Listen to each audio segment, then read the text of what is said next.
Cat TV is celebrating 30 years of community media. Help support Cat TV's next 30 years by becoming a member today. Your membership will help us continue covering meaningful, local content.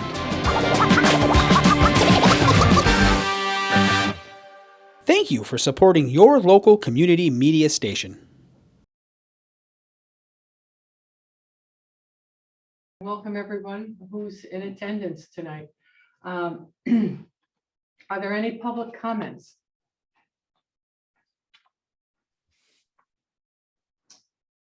Okay, hearing none, we'll go on to the agenda.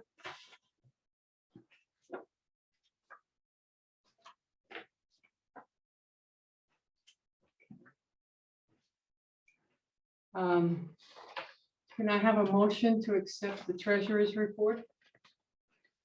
So move. I'll second. Any comments? No, just the date is April 30th for that treasurer's report. And I like to read the amount was $14,165,484.24. To the good. Yeah. Okay. So we have a motion and we have comments. Can I see hands raised or voices to accept the motion? So moved. Yeah. Anybody who would like to abstain or Oh, no. any no votes? Okay, thank you very much. The treasurer's report now is accepted. The next item we have is credit card resolution. And the credit card resolution is twofold. It's number one is to add the assistant to the checkbook. And the second is to, pardon me, my papers flew away here. It's all right, Jackie. I can speak to it if you'd like me to. Okay. So Go ahead. we're basically looking for the board to adopt this resolution, which will allow David and or Melanie to make changes as we've done in the past with various checking accounts under the Sbsu, but this is just relating to the credit card. And along with authorizing them to make that change, this is also allowing us to increase our credit limit to $30,000 on that credit card. And just so you know, the credit card stays here. We have a pretty tight process for use. It goes through an approval process, and there's only a certain few people that would have access to it to actually be able to place orders.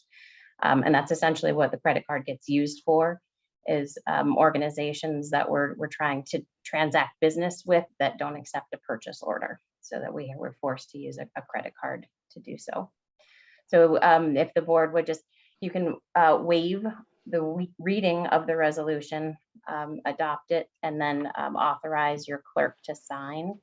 And I think I can drop it into DocuSign for Nicole once that's all set. May I have a motion to accept? I'll move it. A second? So moved. Discussion. I see a hand raised. Yes? No, I don't think so. Okay. No, seriously. So we'll move to accept the People's United Business Card Resolution form for the Southwest Vermont Supervisory Union, adding the Assistant Treasurer, Melanie Dexter, on the card and accepting the additional amount of $30,000 credit. All in favor? Aye. Aye. Any noes? And anybody abstaining? Okay, motion is passed. Thank you. The next item that we have is Juneteenth. I don't know if many people know about this, but I'm just going to briefly tell you about it and then ask if Laura to Jonathan. just explain. Johnson is on. We have the equity coordinator here to speak to it. Oh, great. Okay, so Juneteenth is a National Independence Day, and it was approved by President Biden last year as he came to office. And we now celebrate it as a federal holiday. And it will be June 19th, which is a Sunday, but it will be celebrated on Monday. And Jonathan Phipps has some excellent activities. Before he goes on, we have accepted a $1,000 donation for the activities. And in addition, we have another $500 donation for this project. And before Jonathan, Jonathan, you want to speak first and then we'll accept the donation, or which way would you like to go with this? You pretty much covered everything. The event that we're putting forth is going to be held on Saturday, June 18th at the middle school. That's Mount Anthony Union Middle School. The event is going to be from noon to 3 p.m.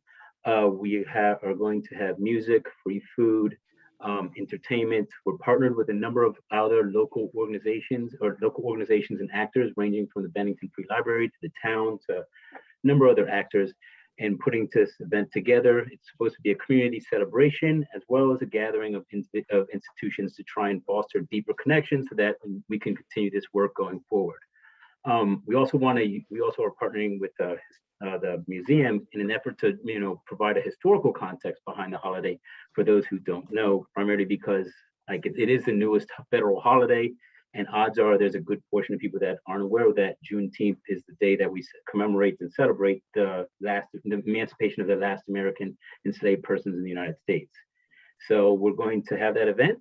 I'm hoping it is well attended. We're promoting it as we speak, and hopefully it will go off without a hitch and everybody will come out. So that's that.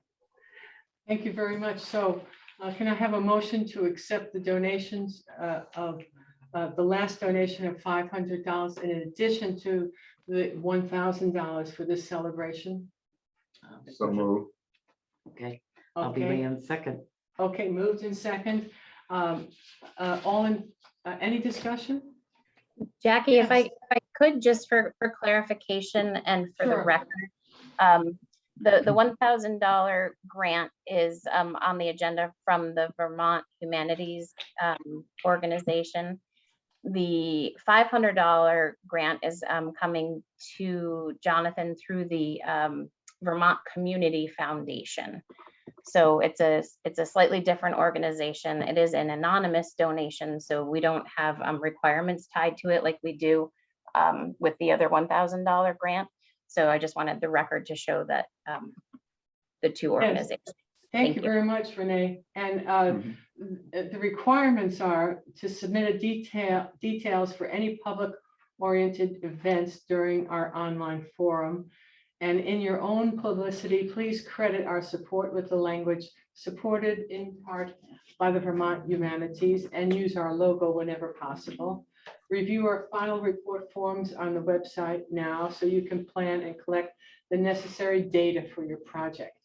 So Jonathan has a writing assignment as we accept this. And so all in favor, please indicate by saying yes. All who do not want to accept this money grant, please indicate by saying no. Okay, any further discussion? Okay, so the motion has been approved, and we will move on. And the next one is our policies. We have 5 policies to approve tonight. And the first is Conflict of interest in hiring. The second is sexual health barriers, methods, availability. The third is anaphylaxis. The fourth one is special education. And the fifth one is curriculum-based field trips. How would you like to, you want to approve each one of them, or you want to approve all of them at once? Since they all are in the process of being adopted, I'd like to have a single motion to accept all at the same time. So the first one, conflict of interest in hiring. May I have a motion? Well, we're gonna do them all. One time. Oh, all at one Oh, time? Okay, That was what I was saying. Yeah, I Okay. agree. so may I have a motion to accept all 5 of these policies for adoption? So moved. Second? Second. Okay, it's moved in second. Any discussion? Okay, so all in favor, please say aye. I, Aye. All not in favor, say nay. It's been moved in second, and everybody seems to be in favor of it unanimously. So we will adopt all 5 of these policies. The next is the consent agenda. May I have a motion to approve the minutes, warrants, leave of absence, retirements, resignations, and nominations that were in your packet? so, Been moved, Second it. second. Yeah, go I ahead. have one thing that it's 5 listed, but it's actually 6. It should be a Shelby Baker. Should be added on that list. Did I miss it? this one? Shelby Baker. No, Shelby Baker is under the on the resignation. Resignation. It's actually 6, still a 5. I think she rescinded her resignation. That is Oh. correct. Yes. Okay, it's posted, so So it's been moved in second. Any further discussion? All in favor? I, Aye. Any dissenting votes? Okay, it's been moved, favored, and approved. So we will accept the consent agenda. The next 2 items, number 5 and 6, I'm going to turn the floor over to Mr. Culcane to, he's going to combine the Director of Operations with his report. Thank you, Jackie. Yeah, this is part of my report, but I wanted it a separate item because there is action required. So last month, I explained to you why I felt there was a need for a Director of Operations. I made that presentation to you. I still feel very strongly this is a position for a supervisors union as large of ours, with how many buildings are involved and how much money, how much ESSER funds are going to be coming in, how many construction projects are going to be going on, that we need these positions. So our Director of Human Resources is here tonight. He drafted the job description there. So I'm going to ask him to speak to that. And if you have any other questions after that, we will be happy to answer them. And then I'm going to ask you to vote to approve us to post and advertise for this position. Nick?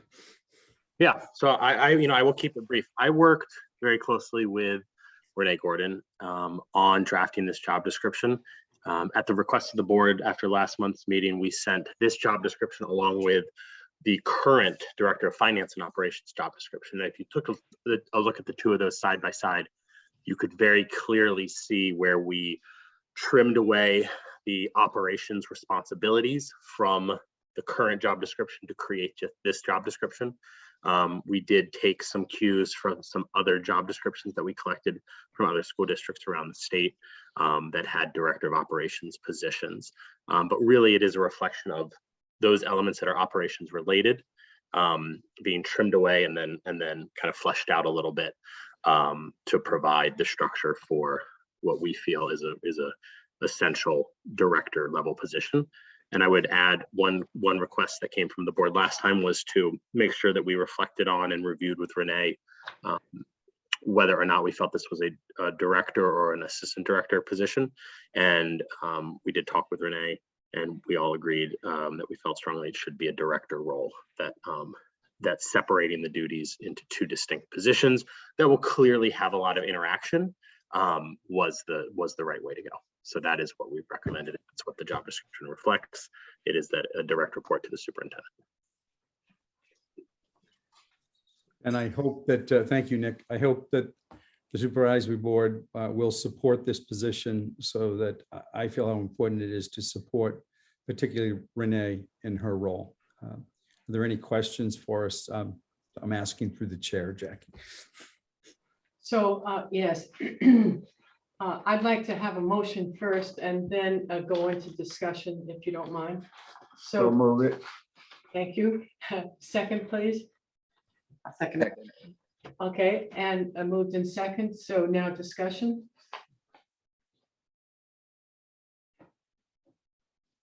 My only question would be, we've had a lot of changes in the structure of the SVSU in terms of personnel, especially here, now that you're moving and everything. And some of us, at least the people that I have spoken to, have asked, can there be a so-called tree, a directory tree of all these directors, so that you could have a better picture of, a graphic picture of. Thank you for that introduction, Jackie. This week, our director of HR and I explored software that will, Renee has some rudimentary organizational chart software that she needs for using the accountants, and it is a burden to use. So our director of HR has assured me that he has found some top-notch software that will allow us to generate what everybody's asking for, an organizational chart, without someone actually drawing it out by hand on paper. And we have sent that request now to Sbsu IT, because whenever we purchase software, it gets vetted through our tech to make sure that it's compatible with all our other systems. So I'm hoping that we will have that soon and be able to share that with everyone. Thank you. I'm in line with everybody else then. Go ahead. Well, I was gonna say, do we need to make it a request, or that's gonna happen anyway from all of the board members or not? Yeah, no, you don't need to make, once the Okay. organizational chart is done, we'll probably even put it up on our website, and there's no secret to it, and also share it with members. Well, Right, once it's done, I'll put it as part of my report once the first meeting that we actually have it completed. Nick, what's the software called? It is called Lucid Charts. I have personal experience with it. It's very affordable, monthly fee, $10 or less. And it's very flexible, and that's all it does is it helps companies create org charts and keep them updated. And it's very easy to use, and the results are very nice looking. So We should all note his confidence in this and how it's going to work, and then see at a future meeting how it turns out. Confident. And I have one further question. Will that software generate a contact information, individual contact information, so that the secretary isn't burdened with flying out all these requests? No, I mean, it is a visual tool.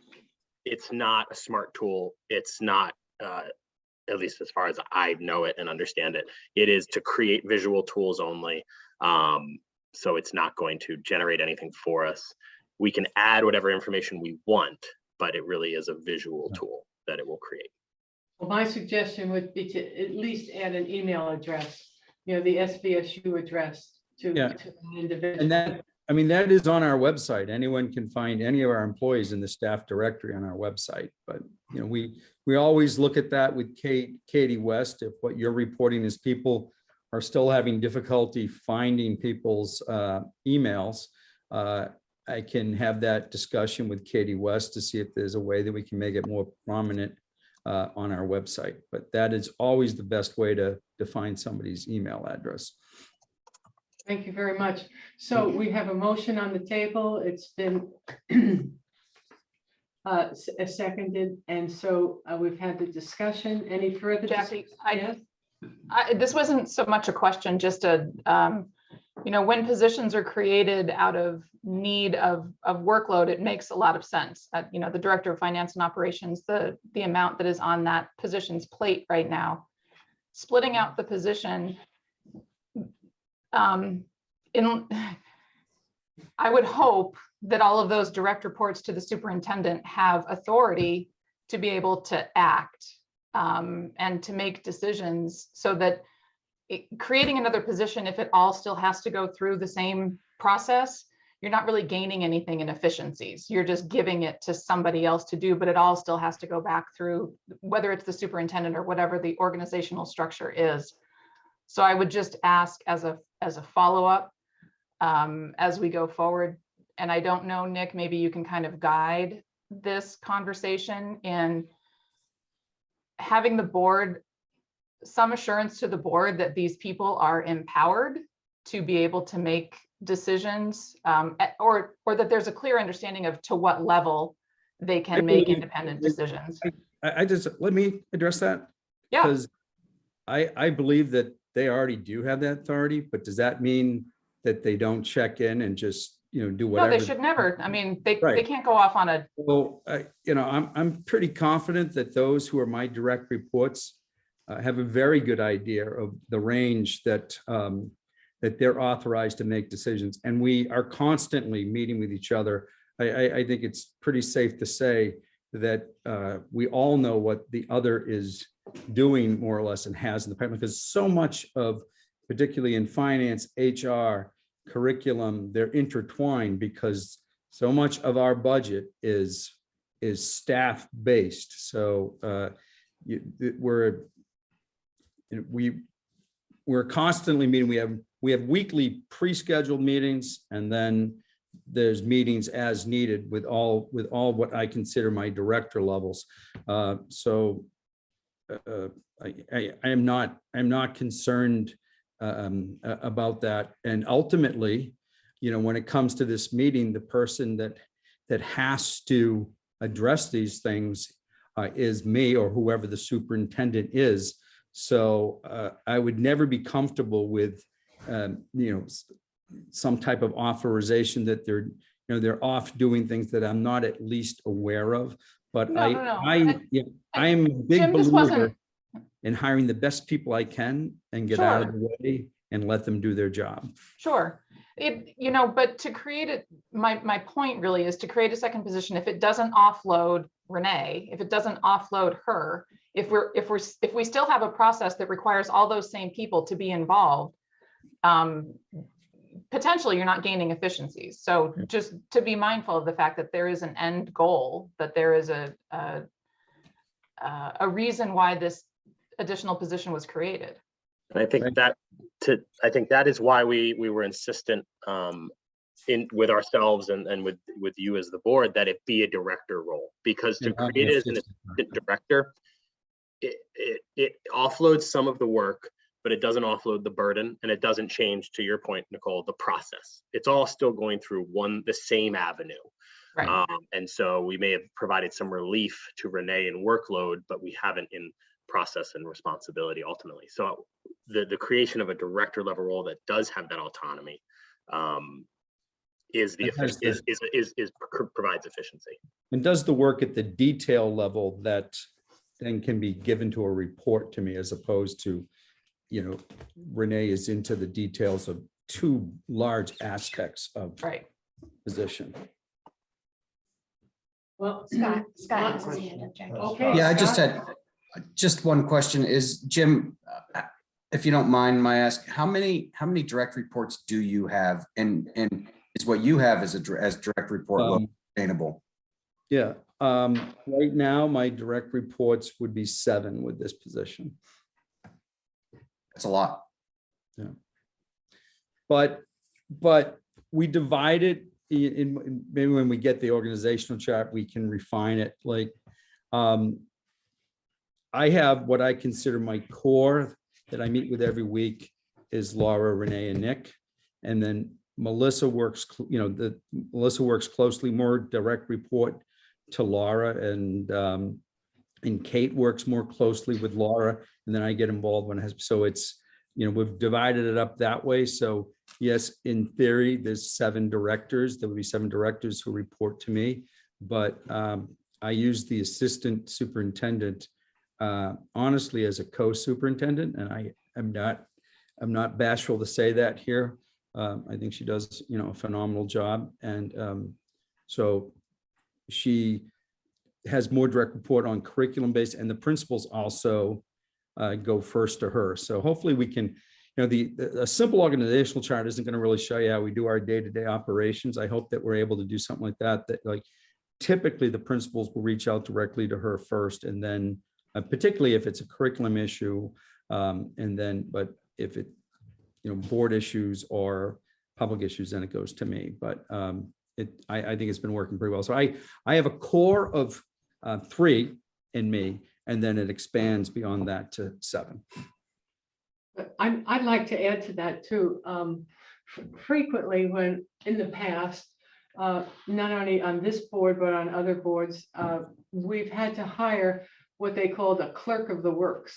And that person kind of had to take over the details of assuring us that these things were all accomplished. And so when I read this a record and job description, I noticed that many of the things that were in this document here, job description, were types of things like clerk of the works. Now, for those who don't know what clerk of the works is, it's the person with knowledge of all these details. How would Jim know, or anybody on staff know, if all the things accomplished for air conditioning or doing the field were accomplished? He'd have to be over there at least 2 or 3 times a week to check it out, or somebody would be. So what we have then is a person who will assure us that all these things that we're spending money on are done. And all the, well, there's a lot of things though. This person is really burdened with enormous details. I don't want to give the impression that any big, large construction project may not still require a clerk of the works, because we have this position. If at some point down the line, one of the, there's a major school building, it would be prudent for us, that, that's involving, you're building $100 million school or a $50 million renovation project. You would have someone who's more specialized, because this job description is broad. It's more, it's a project manager. It's not, it may not be an engineer. So I just don't want to give anyone the impression that, we're down the line. It's a major project, and we may still, it would be prudent for have an owner's representative, which is what the clerk of the work is. Right. I was just drawing a parallel to what we've already experienced for some of us who don't understand what this job is and how much it's needed to have these all details all done. Anyway, that's my opinion. When I look at this job description, I only wonder how Renee kept up, because if this is so needed based on this job description. So Renee has done a wonderful job for us, a phenomenal employee. But Susan, that is my concern too, and that's why I brought this to you. This is overwhelming. I can't even imagine. So I Anyway, So thank you, Renee. Any other comments or questions? So it's been moved and seconded, and now we'd like to ask for everyone to approve this if possible. So all in favor? Anybody not in favor? Okay, so it's been the motion has been accepted unanimously. Thank you very much. And now, Jim, you can go on. Thank you for your support. I'm thrilled that we're going to be able to do this. Thank you. Would you like my superintendent report now, Jackie? Yes, please. Thank you. I asked that we begin my superintendent's report this evening with a moment of silence for the unspeakable tragedy that we have to speak about that took place in Texas yesterday. Please join me.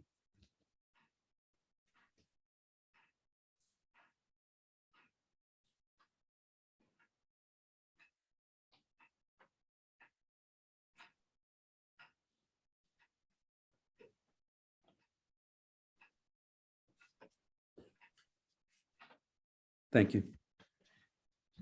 Last night I did send a letter out to principals and directors and ask them to share that with their part of the SVSU community.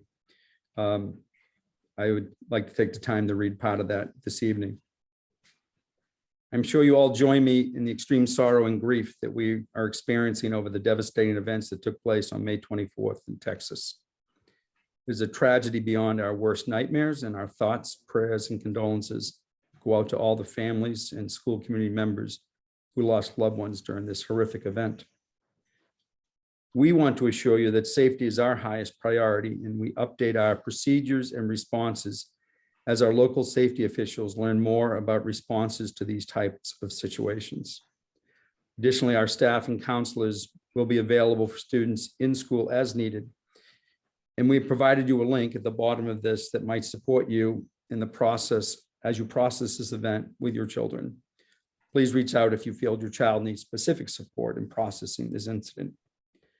As always, we will work together to let our children know that we have many safety protocols in place. Please be assured that emergency preparations continues to be a top priority across our district and each of our schools. Deepest sympathies and sorrow go out to those affected by yesterday's tragic shootings. There are no words that could possibly capture the extent of their loss. On behalf of the SVSU administrative team, James Colkeen.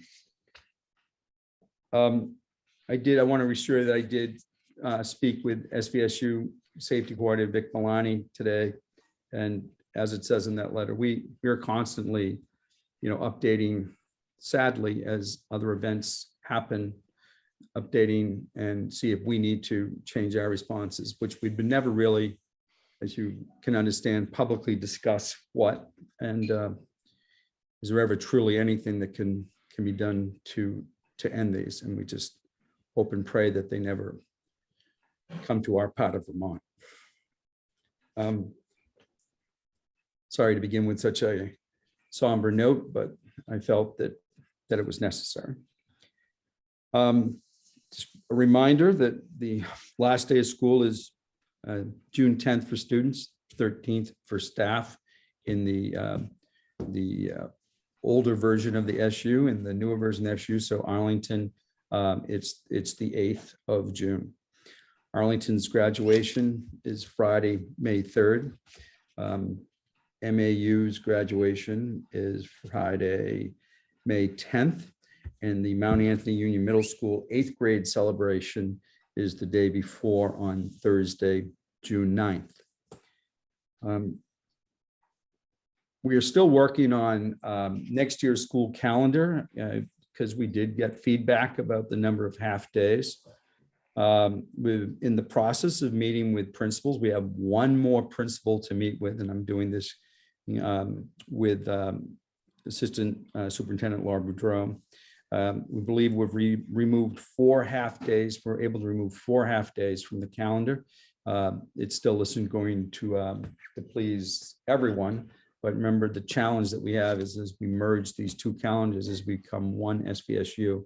So a reduction of 4 half days, I think is a start, and we have one more thing to work on. So we're not done with the calendar, but we've made some progress. Every summer we have a 2-day retreat with our administrators, and we're in the process of planning that for this summer. It's going to be in the first week of August, right? Our principals go to the VPA conference in the beginning of August, so we always try to link it to that. So that'll be August 4th and 5th that we'll be doing it. Agenda's not finalized by any means, but typically includes special education and legal updates. We invite the SVSU attorney to address administrators, so particularly things that are pertinent to the operations of our schools, and legal issues that every administrator should be aware with. And just, we go back and look at like what issues have we had in the past year and what needs to be addressed as reminders. And special education, which is a huge task for administrators, is always one of the topics that we review and update because things are so constantly changing. So that'll be in August.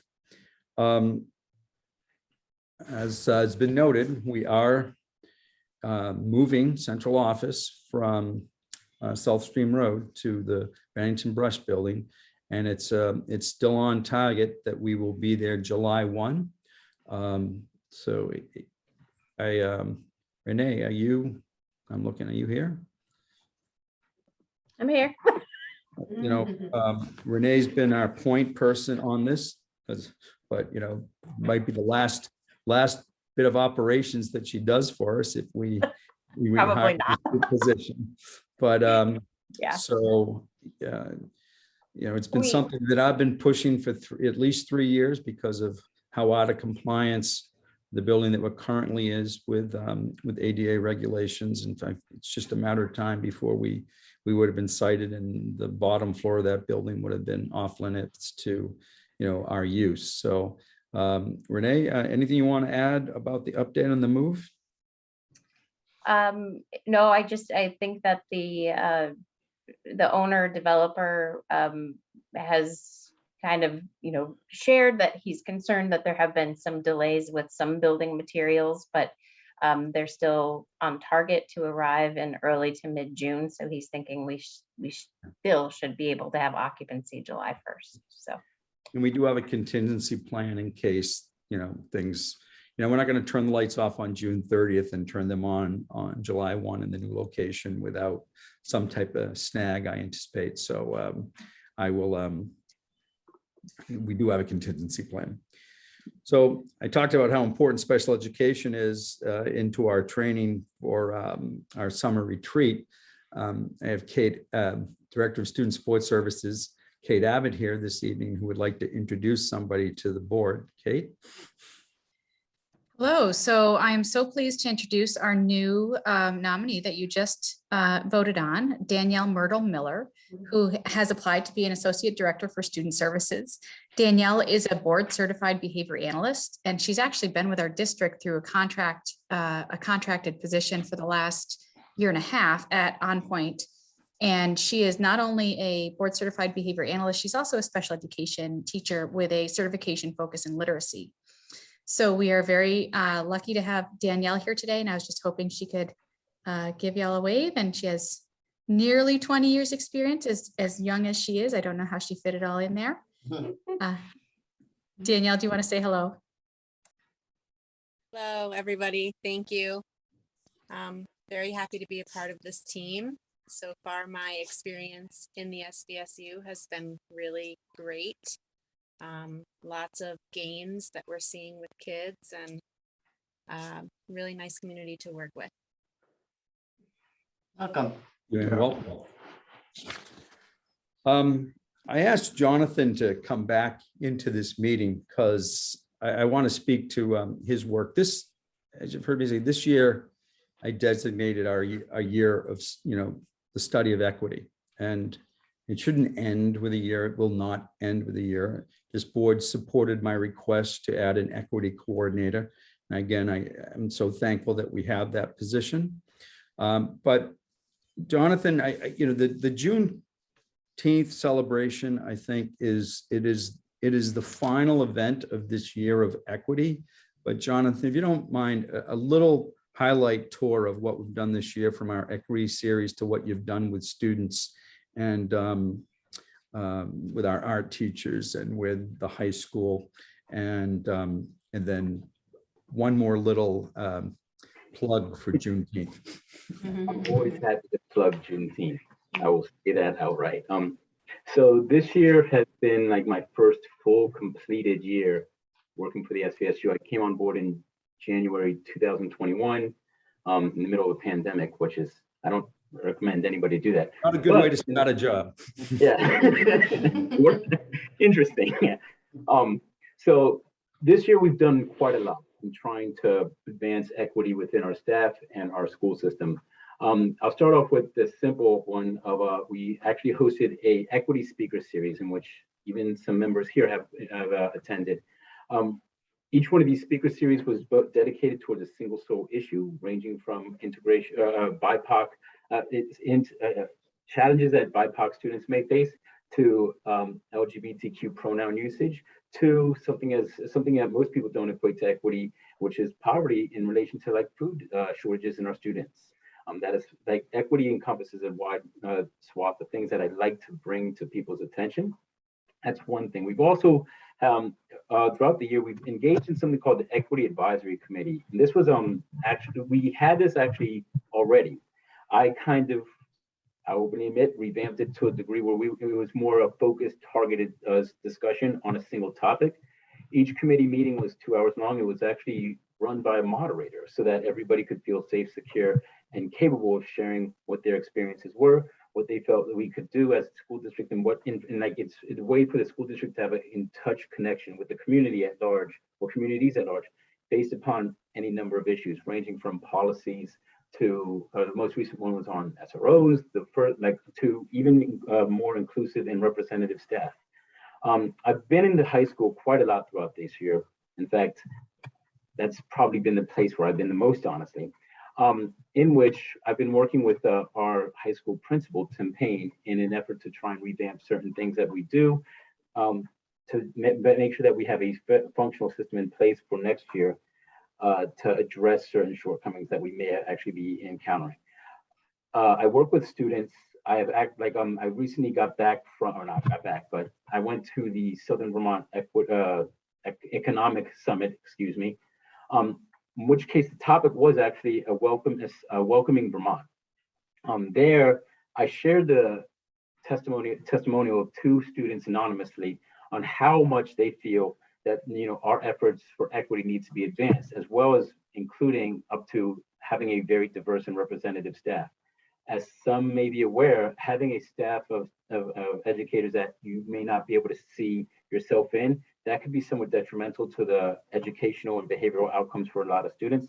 And they were very happy to oblige. I also want to note that these students were not this typical, honor roll straight A students.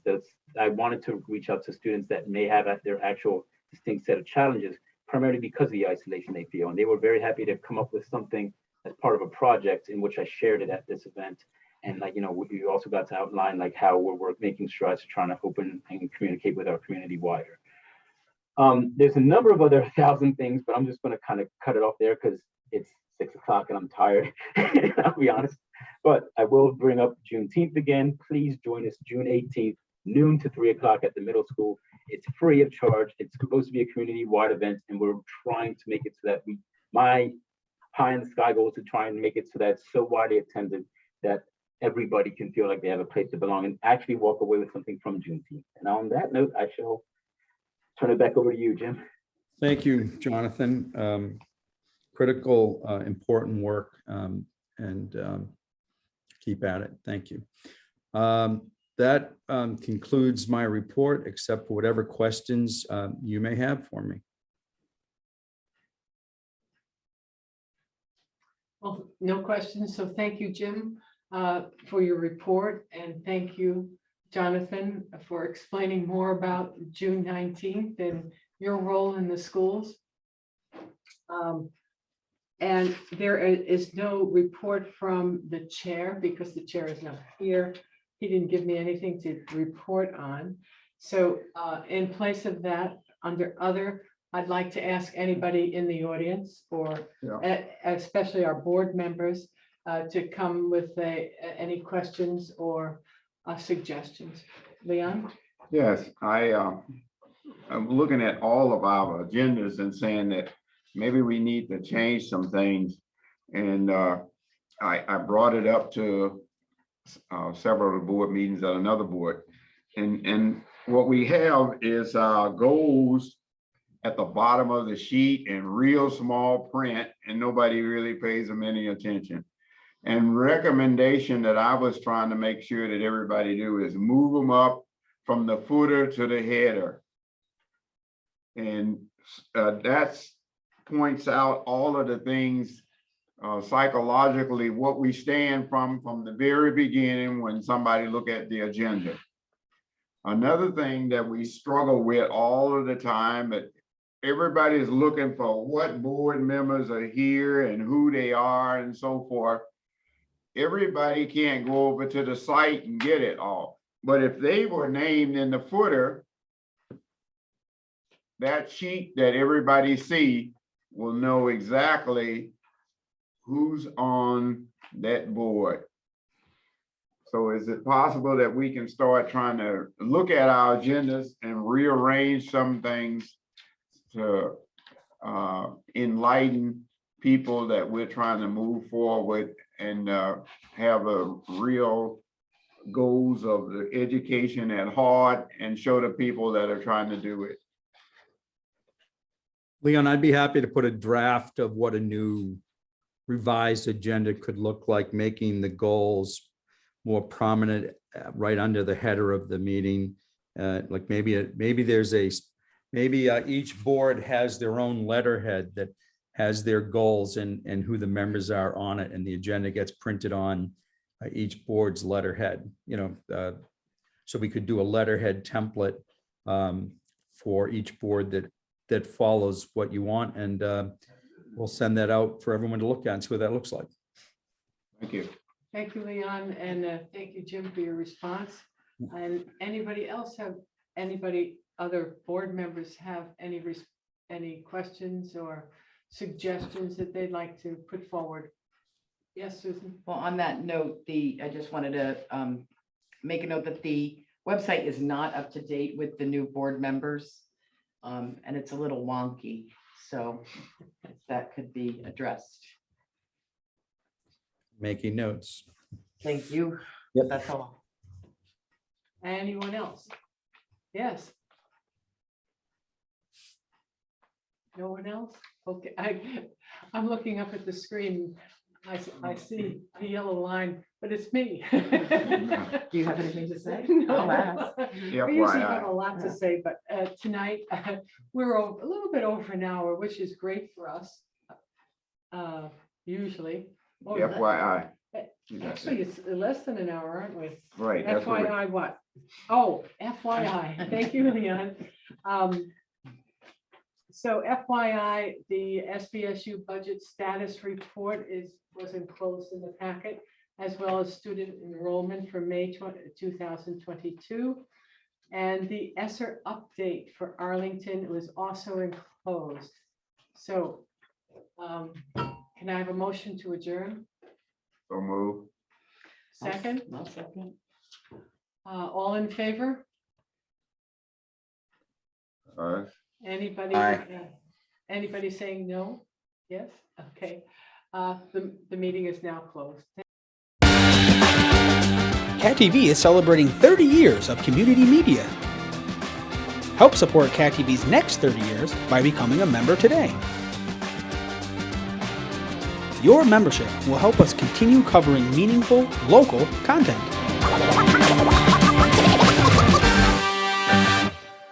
Thank you for supporting your local community media station.